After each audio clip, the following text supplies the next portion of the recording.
அய்யனார் துணையில அடுத்து நடக்க போகுதுன்னு வாங்க பார்க்கலாம். சோழன் கண்டமெனிக்க பேசவும் கதவையும் திறக்க மாட்டேங்கிறாரு. கதவை லாக் பண்ணிடுறாரு. நிலாவுக்கு என்ன பண்றதுனே தெரியல. அங்கே டேபிள்ல பார்த்தா பழம் கட் பண்ணதோட ஒரு கத்தி இருக்கு. வேகமா வந்து நிலா அந்த கத்தி எடுத்து கழுத்துல வச்சு, சோழன் இப்ப நீங்க கதவை மட்டும் திறக்கல, இப்படி நான் கழுத்து அறுத்துக்கிறேன் அப்படின்னு சொல்லி நிலா சொல்லவும், ஏய் நான் இப்ப என்ன பண்ணிட்டு நீ கத்தியெல்லாம் எடுத்துக்கிட்டு இருக்க அப்படின்னு சொல்லி சோழன் சொல்லவும், கதவை திறங்க சோழன், கதவை நீங்க திறக்கல நான் என்ன வேணாலும் பண்ணிக்கிருவேன், கதவை திறங்க முதல்ல அப்படின்னு சொல்லி நிலா கத்தவும், ஏய் ஏய் ஏய் இரு கதவை நான் திறக்கிறேன், இப்ப என்ன உனக்கு கதவை திறக்கணும் அவ்வளவுதானே அப்படின்னு சொல்லி சோழன் பார்த்தா ரொம்ப அசால்ட்டா பேசுறாரு. கதவையும் பார்த்தா திறந்துறாரு.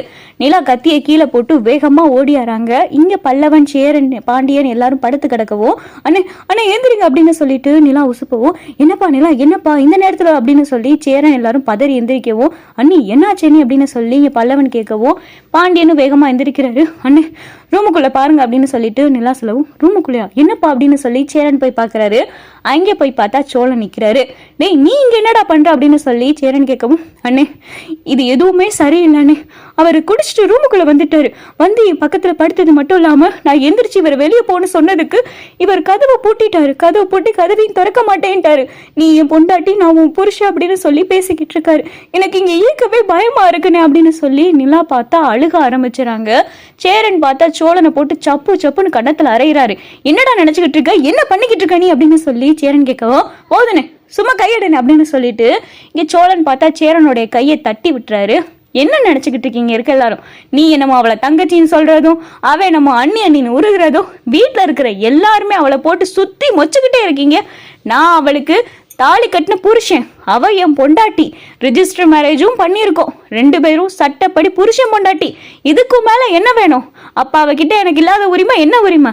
நான் அவ ரூமுக்குள்ள போய் படுக்க தானே செஞ்சேன், என்ன அவகிட்ட தப்பா நடந்துக்கிட்டேனா, இல்ல புருஷன்ற உரிமை எடுத்துக்கிட்டு அவளை ஏதாவது பண்ணிட்டேனா? எதுவுமே கிடையாது. ரூமுக்கு போனதுக்கு சும்மா அப்படியே குதிக்கிறா அப்படின்னு சொல்லி சோழன் சொல்லவும், சோழா நீ ரொம்ப தப்பா பேசிக்கிட்டு இருக்க அப்படின்னு சொல்லி சேரன் சொல்லவும், அவளுக்கு வேணா அது கல்யாணமா இல்லாம இருக்கலாம், ஆனா என்னைய பொறுத்தளவுக்கு அது கல்யாணம் தான். நான் அவளை சட்டப்படி கல்யாணம் பண்ணியிருக்கேன், அவ கழுத்துல தாலி கட்டியிருக்கேன், இனிமேல அவளை நான் என் பொண்டாட்டியா தான் பார்ப்பேன், அவகிட்ட நான் அப்படிதான் நடந்துக்கிருவேன் அப்படின்னு சொல்லி சோழன் சொல்லவோ, இங்க சேரன் பார்த்தா நிலா காலையில இதுக்கு ஒரு முடிவு எடுத்துருவோம்பா அப்படின்னு சொல்லி சேரன் சொல்லவும், நிலா அமைதியா இருக்காங்க.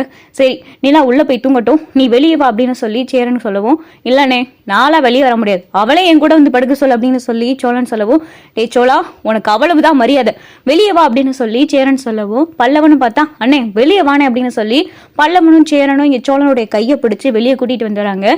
நிலா நீ உள்ள போப்பா, எதா இருந்தாலும் காலையில பாத்துக்கலாம், காலையில இதுக்கு ஒரு நல்ல முடிவா நான் சொல்றேன் அப்படின்னு சொல்லி சேரன் சொல்லவும், சரிண்ணே அப்படின்னு சொல்லிட்டு நிலாவும் பார்த்தா உள்ள போயிடறாங்க.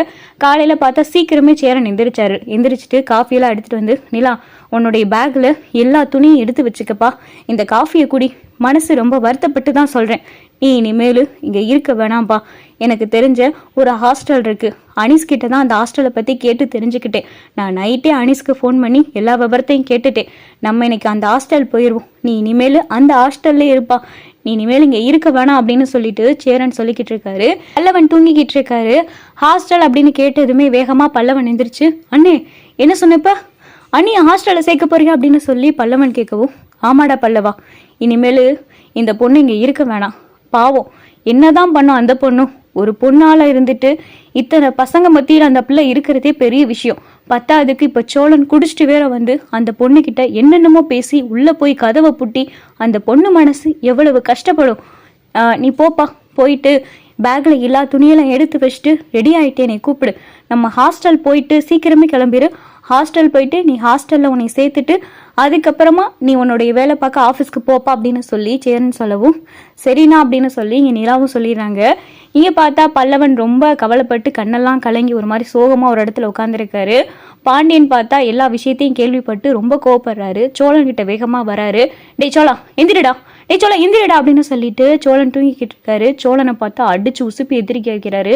என்னடா பண்ணிக்கிட்டு இருக்க, என்ன பண்ணிக்கிட்டு இருக்க, நேத்து நீ என்ன பண்ணேன்னு உனக்கு தெரியுமாடா அப்படின்னு சொல்லி பாண்டியன் கேட்கவும், என்னடா பண்ணேன், நான் என்ன பண்ணேன், போனேன் பாருக்கு போனேன், குடிச்சேன், மனசெல்லாம் ஒரே கஷ்டமா இருந்துச்சு, வந்து படுத்துட்டே அப்படின்னு சொல்லி சோழன் சொல்லவும், வந்து படுத்துட்டியா, இப்ப நிலா ஹாஸ்டல் போறாங்க, சேரன் அண்ணே அவங்கள கொண்டு போய் ஹாஸ்டல்ல விட போகுது அப்படின்னு சொல்லி பாண்டியன் சொல்லவும், ஏண்டா எதுக்குடா அப்படின்னு சொல்லி வேகமா பதறி எந்திரிக்கிறாரு சோழன்.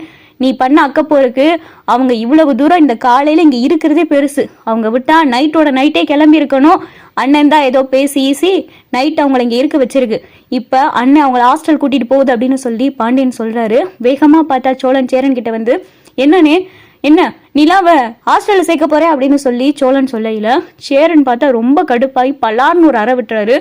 இதுக்கும் மேல ஒரு வார்த்தை பேசுன தம்பின்னு கூட பார்க்க மாட்டேன் அப்படின்னு சொல்லி சேரன் பார்த்தா சோழனை மிரட்டி விட்டுறாரு.